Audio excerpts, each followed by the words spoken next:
अगर तलवार की नोक पर या एटम बॉम्ब के डर से कोई हमारे देश को झुकाना चाहे, दबाना चाहे, ये देश हमारा दबने वाला नहीं। Today at 15:45 hours, India conducted 3 underground nuclear tests in the Pokhran range. 1998 में जब इंडिया ने अपने लिए एक न्यूक्लियर बॉम्ब को टेस्ट किया तो इसकी प्रिपरेशन में अपनी पिछली कई गलतियों को ध्यान में रखा, क्योंकि इससे पहले कई बार इंडिया ने अपने लिए एक न्यूक्लियर वेपन बनाने की कोशिश की थी, पर किसी न किसी रीज़न से हम फेल हो गए। रिसर्च वीक है आपकी। एटम बम 1974 से है हमारे पास। That was a peaceful nuclear explosion.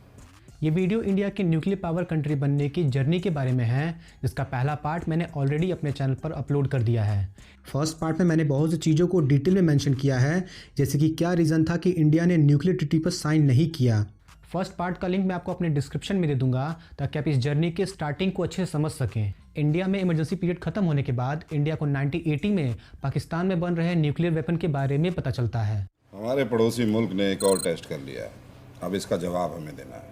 India के कुछ इंटरनल सोर्स ने बताया कि पाकिस्तान में ये काम काफ़ी तेज़ी से चल रहा और सब कुछ अगर ठीक रहा तो पाकिस्तान सिर्फ 2 सालों में ही अपने लिए एक न्यूक्लियर बम बना लेगा, जिसे देखते हुए इंडिया भी न्यूक्लियर बम बनाने की स्पीड को तेज़ कर देता है।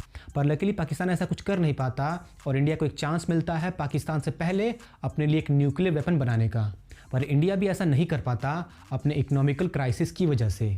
1991 की इकोनॉमिक क्राइसिस इंडिया के लिए इतनी बुरी कंडीशन थी कि उस समय इंडिया के पास खुद के लिए सिर्फ 3 हफ्ते भर का पैसा बचा था। इसी क्राइसिस से इंडिया को हमारे ex prime minister doctor Manmohan Singh ने निकाला और पहली बार इंडिया में प्राइवेटाइजेशन का कॉन्सेप्ट भी लाया। पर इसी क्राइसिस की वजह से इंडिया को अपने न्यूक्लियर प्रोजेक्ट पर रोक लगानी पड़ जाती है। लेकिन तभी 1995 में Indian prime minister Narasimha Rao ने न्यूक्लियर बम टेस्टिंग की परमिशन दी, पर कुछ अमेरिकन एजेंसी इंडिया को ऐसा करता देख लेती हैं, जिसके कारण नरसिम्हा राव को इस पर रोक लगानी पड़ती है। इसके ठीक 1 साल बाद इंडिया फिर से ऐसा करने की सोचता है और इस बार फिर अमेरिकन एजेंसी ऐसा करता देख लेती हैं और फिर से इंडिया को ये प्लान पोस्टपोन करना पड़ता है।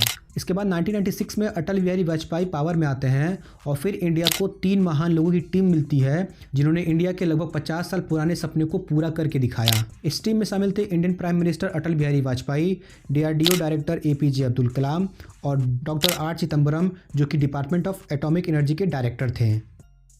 लेकिन इससे पहले कि ये तीनों मिलकर कुछ कर पाते, अटल बिहारी वाजपेयी की सरकार मात्र 13 दिन में ही गिर जाती है। जो कार्य हमने अपने हाथ में लिया है वो जब तक राष्ट्रीय उद्देश्य पूरा नहीं कर लेंगे तब तक विश्राम से नहीं बैठेंगे, तब तक आराम से नहीं बैठेंगे।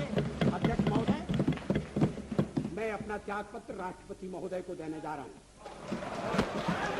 1998 में अटल बिहारी वाजपेयी की एक बार फिर से सरकार बनती है, जिसके बाद ये तीनों मिलकर तुरंत ही इस प्रोजेक्ट को रीस्टार्ट करते हैं। ये पूरा ऑपरेशन काफ़ी साइलेंटली तरीके से परफॉर्म करना था, जिसके लिए कुछ रूल्स भी बनाए गए थे, जैसा कि सभी साइंटिस्ट को इंडियन आर्मी की वर्दी में रहना ज़रूरी था और नासा के सैटेलाइट को मॉनिटर करने का काम 1995 की 58 इंजीनियर रेजिमेंट को दिया गया था और ज़्यादातर काम रात में होता था, जहां सभी इक्विपमेंट और केबल तारों को रेत से ढक दिया जाता था और कभी भी 2 या 2 से अधिक साइंटिस्ट टेस्टिंग की जगह पर एक साथ नहीं जा सकते थे।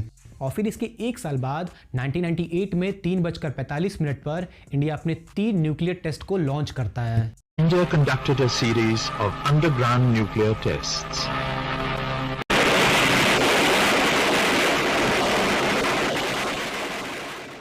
ये टेस्ट पूरी तरह से कामयाब रहा और इंटरनेशनल अर्थक्वेक मॉनिटर पर भी इसे मेज़र किया गया। इसके बाद 13 मई 12:21 पर 2 और न्यूक्लियर बम को टेस्ट किया गया और फाइनली ये रिजल्ट आया कि इंडिया अब एक न्यूक्लियर पावर कंट्री बन गई है। जिसके बाद उस समय के Indian prime minister Atal Bihari Vajpayee के द्वारा कभी न भूल पाने वाली एक अनाउंसमेंट की जाती है। Today at 15:45 hours, India conducted 3 underground nuclear tests in the Pokhran range.